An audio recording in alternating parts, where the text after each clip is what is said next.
Umugogo w'umwami Kigeli V Ndahindurwa wagejeje ku kibuga cy'indege cya Kanombe nyuma ya saa sita z'amanywa. Uretse abagize umuryango wa Kigeli V bari baje kwakira umugogo we, hari n'abandi banyacyubahiro batandukanye muri guverinoma y'u Rwanda, barimo Minisitiri w'Umuco na Siporo wacu Julienne n'umunyamabanga nshingwabikorwa w'inteko nyarwanda y'umuco n'ururimi Dr. Vuningoma James. Kigeli V Ndahindurwa yatanze mu kwezi kwa 2016, ariko havuka impaka hagati y'abo mu muryango we ku bijyanye n'aho agomba gutabarizwa.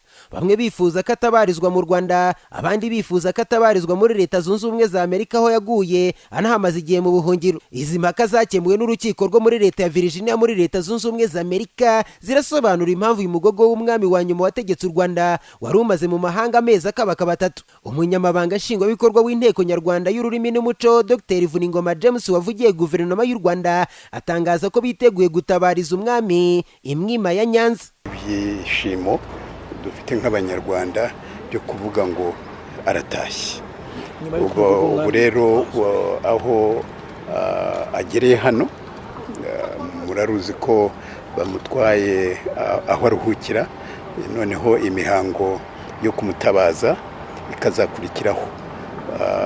Hari za gahunda zitandukanye ariko ntitwazivugaho ubu ngubu kuko tutazi neza ibintu biriho biratunganywa, ariko ubwo umuryango hari n'igihugu kikaba kibari cyabafashe mu mugongo, ibyo nibyo byangombwa.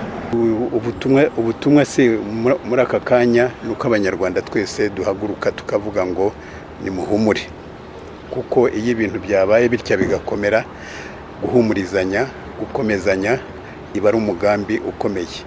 Umuryango rero w'umwami tubari inyuma, turi hamwe, ntabwo ari bo bonyine kubera ko igihugu kibashyigikiye. Kigeli V Ndahindurwa yavuye mu Rwanda ahunze mu 1961, ni nyuma y'imyaka 2 gusa yimitswe. Yategetse u Rwanda kuva mu kwezi kwa 7 1959 kugera ahiritswe ku butegetsi mu kwezi kwa mbere umwaka w'1961. Yatanze ku itariki ya 16 z'ukwezi kwa 10 umwaka wa 2016.